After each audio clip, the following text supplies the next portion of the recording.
Hi అండి, welcome to నాను creations. I మమత. ఈ రోజు అయితే మంచి స్పైసీ కుకింగ్ వీడియో మీతో షేర్ చేయబోతున్నాను. ఈ వీడియో అయితే నేను ఈరోజు నైట్ టైంలో షూట్ చేశాను నా ఛానల్లో. మామూలుగా చికెన్ కర్రీ ఉంటుంది అన్నమాట. మ్యాక్సిమం 90% నా ఛానల్లో చికెన్ వీడియోస్ ఎక్కువ ఉంటాయి అన్నమాట.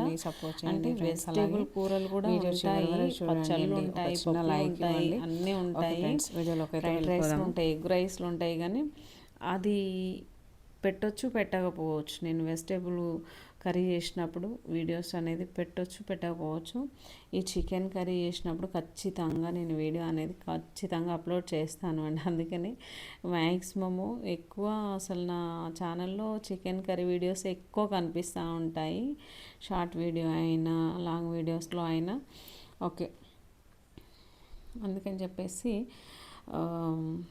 ఒక్కొక్కసారి అట్లా స్కిప్ చేస్తూ ఉంటాను వీడియోస్ పెట్టకుండా.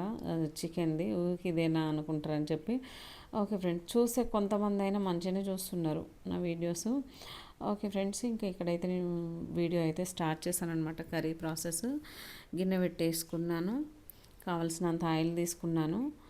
నిన్న సండే అండి, నిన్న కూడా తీసుకొచ్చుకున్నాం, మళ్ళీ ఇవాళ మండే అంతే. ఇంక ఇవాళ కూడా తీసుకొచ్చుకున్నాం అనమాట. మళ్ళీ ఈ వీక్ మొత్తం అసలు తీసుకొచ్చుకోము. ఓకే ఫ్రెండ్స్, ఇక్కడ ఏంటంటే అండి, నేను కావాల్సినంత ఆయిల్ తీసుకున్నాను. నేను నెయ్యి వేసి చేశాను. ఈరోజు కొంచెం వద్దులే ఇంకెందుకని చెప్పేసి ఆయిల్ వేసి చేశాను అనమాట. 4 స్పూన్ల వరకు ఆయిల్ తీసుకున్నాను. బాగా వేడైన తర్వాత జీలకర్ర, చెక్క, లవంగ వేసాను. తర్వాత ఆనియన్ పేస్ట్ వేసాను అనమాట. ఆనియన్ పేస్ట్ అంటే ఆనియన్, పచ్చిమిర్చి, ఎల్లిపాయలు, అల్లం మిక్సీ పట్టుకొని పేస్ట్ లాగా వేసుకున్నాను. నేను అలా ఎందుకు వేస్తాను అంటే, నాకు గ్రేవీ ఎక్కువ కావాలి, ప్లస్ నేను ఫ్రెష్గా పేస్ట్లన్నీ కూడా ఫ్రెష్గా వేసుకుంటున్నా. మొన్న బట్టిన అల్లం ఉన్నా కూడా నేను కూరలో వేయనండి. వెజిటేబుల్ కూరలను అయితే వేస్తాను, కానీ ఈ నాన్ వెజ్లో అయితే అప్పటికప్పుడు మిక్సీ పట్టుకొని వేసుకుంటాను. నాకు గ్రేవీ అవసరము, ఫ్రెష్ అల్లం పేస్ట్ అవసరం కాబట్టి అప్పటికప్పుడు నేను ప్రిపేర్ చేసుకుంటాను. అల్లం, ఎల్లిపాయలు, పచ్చిమిర్చి, ఆనియన్ అట్లా మిక్సీ పట్టేసుకుని 2 మినిట్స్లో పని అయిపోతుంది కదా. ఫ్రెష్ వేసుకున్నట్టుండే గ్రేవీ వస్తుంది. అట్లా ఆలోచిస్తాను. ఓకే ఫ్రెండ్స్, ఇంకా నా కూర అయితే పక్కన పొయ్యి మీద ఉడుకుతుంది. నేనేమో ఇక్కడ మళ్ళీ బగారా రైస్ చేస్తున్నాను. దాని కొరకు అని చెప్పేసి ఆయిల్ వేసుకున్నాను. ఆయిల్ బాగా హీట్ అయిన తర్వాత చెక్క, లవంగ ఈ 2 ఉంటే చాలు అండి. చెక్క, లవంగ బగారా మిక్స్కి సంబంధించింది. ఆ 2 ఫ్లేవర్స్ ఉంటే చాలు. స్పైసెస్ ఆ 2 స్పైసెస్ ఉంటే చాలు, మంచిగా ఉంటుంది. ఎక్కువ అన్నీ ఉండాలి, అన్నీ వేయాలి అనే పని ఏం లేదు. ఒక 2 ఉంటే మస్తు టేస్ట్ ఉంటుంది అనమాట. తర్వాత పచ్చిమిర్చి, ఆనియన్, పుదీనా, కొత్తిమీర వేసాను. వేసి మంచిగా మగ్గించుకున్న తర్వాత ఇంకా ఏముంది, అల్లం లేదు అండి, నేను అప్పటికప్పుడు పట్టేస్తానని చెప్పాను కదా, అంత కూరలోనే వేసాను, దీంట్లో వేయట్లేను అనమాట. విషయం ఏంటంటే, నేను అల్లం ఈరోజే తీసుకున్నాను. మంచి టైం చూసుకుని అల్లం పొట్టంతా తీసి శుభ్రంగా అడిగి ఒకసారి మిక్సీ పట్టుకోవాలి. మిక్సీ పట్టుకుంటే రోజువారి కూరలకు యూజ్ చేయడానికి నాకు మంచిగా పనికి వస్తుంది అనమాట. ఓకే ఫ్రెండ్స్, ఇంక ఇక్కడైతే నేను ఎసరు పోసేసుకున్నాను. ఈరోజు కూడా నేను బాస్మతి రైస్తోనే చేస్తున్నాను. అది నానబెట్టి 20 మినిట్స్ అయిందండి. ఎక్కువసేపు నానబెట్టినా దానికి అది విరిగిపోతూ ఉంటుంది. అలా అని చెప్పేసి నేనైతే చాలా తక్కువ టైం నానబెడతాను అనమాట. నార్మల్ రైస్ అయితే ఒక 40 minutes, 1 hour, 2 hour overnight నానబెట్టి కూడా మార్నింగ్ వండుతాను.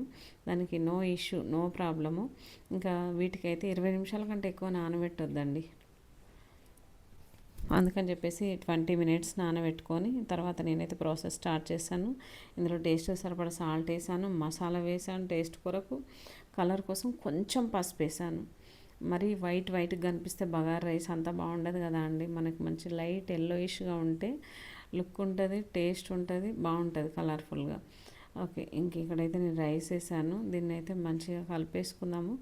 ఇలా కలిపేసుకొని అట్లా లైట్ కలుపుకోవాలండి. చెప్పాను కదా విరిగిపోతాయని, పొడవు ఉంటాయి కాబట్టి విరిగిపోతాయి. దీనిపైన కొంచెం నెయ్యి వేస్తున్నాను అండి.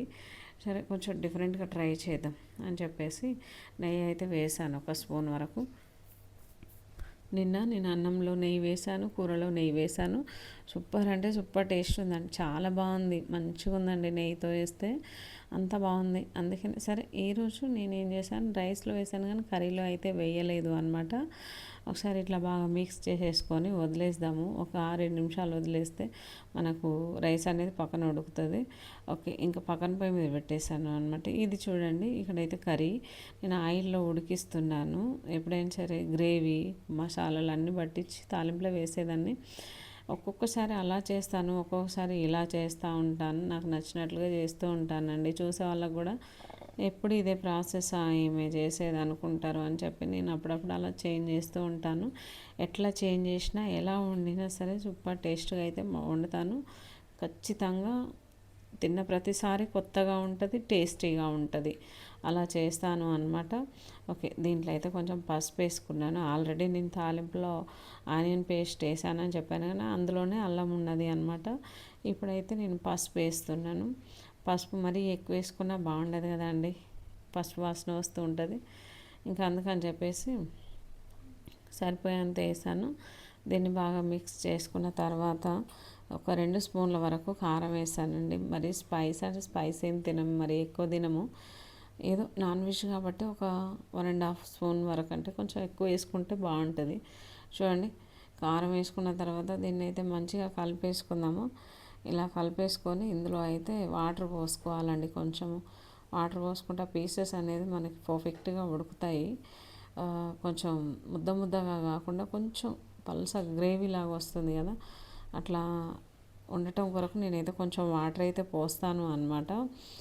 బాగుంది. ఫ్రెష్ చికెన్ అండి, ఈరోజు దొరికిన చికెన్ అయితే ఫ్రెష్ చికెన్ అనమాట. నిన్న సండే రోజు తెచ్చిన చికెన్ అంతగా ఏం బాగాలేదు.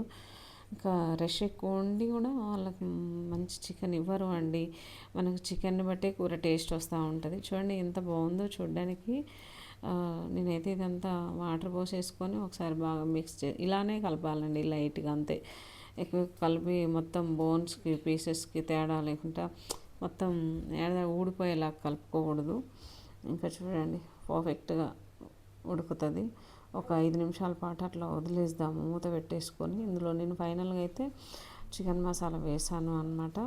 దీన్నంతా బాగా మిక్స్ చేసేసుకొని ఒక మూత పెట్టేసుకొని వదిలేద్దాము అండి. నేను సాల్ట్ ఫస్టే వేసాను కదా, ఆ సాల్ట్ సరిపోతుంది. రైస్లో మనం ఆల్రెడీ వేసాం కాబట్టి రెండింటిని మనము దృష్టిలో పెట్టుకొని సాల్ట్ అనేది వేసుకోవాలి. తక్కువైతే కూరలో వేసుకున్న సెట్ అవుతుంది, కానీ ఎక్కువైతే ఇందులో తీసేయలేము. ఓకే, కూర అయితే పక్కన ఉడుకుతుంది. ఇంక ఇక్కడైతే నా రైస్ పర్ఫెక్ట్గా దగ్గర పడ్డదనమాట. రైస్ చూడండి ఎంత బాగుంది కదా అండి. మూత పెట్టేసుకొని ఒక 4 నిమిషాలు అట్లా వదిలేద్దాము. 4 నిమిషాలలో మనకు రైస్ అనేది ఇంకో ఇలా ఉంటుంది అనమాట. చెప్పాను కదండి, నేను ఈ అన్నం వండితే మంచిగా అతుక్కోకుండా భలే ఉంటుందండి, భలే ఉంటుంది. చూడండి, ఎవరన్నా బాగానే ఉంటుంది అనుకోండి, కాకపోతే ఇక కొన్ని టైంలలో మిస్టేక్ అవుతూ ఉంటుంది కదా మనకి. ఆ మిస్టేక్ కూడా కాకుండా చూసుకుంటాను నేనైతే. నా రైస్ అయిపోయింది, కర్రీ కూడా ఆల్మోస్ట్ అయిపోయినట్లే. ఈ రెండు కూడా జస్ట్ నాకు ఒక 20-25 మినిట్స్లో అయిపోయినాయండి. మసాలాలు పట్టడము, కొత్తిమీరలు పుదీనాలు కడగడం, కట్ చేయడం, ఆనియన్స్ ఇవన్నీ కూడా మొత్తం హాఫ్ అన్ అవర్ 30 మినిట్స్లో అయిపోయింది నా వంట. చూడండి ఎంత బాగుందో. నా చికెన్ కర్రీ అయితే పర్ఫెక్ట్గా రెడీ అయిపోయింది అనమాట. మేమైతే ఇప్పుడు తినేస్తాము. మేము భోజనాలు చేసేసరికి టైం వచ్చేసి 8 అట్లా అవుతుండే నైటు. ఇక్కడైతే నేను భోజనం పెట్టిస్తున్నాను. రైస్ అయితే చాలా పర్ఫెక్ట్గా వచ్చిందండి. నేను ఈ మధ్య బిర్యానీ రైస్ ఎక్కువ చేస్తున్నాను. నార్మల్ రైస్ బగారా రైస్ చేయక చాలా రోజులైంది అనమాట. బిర్యానీ రైస్తో ఎక్కువ చేస్తున్నాను.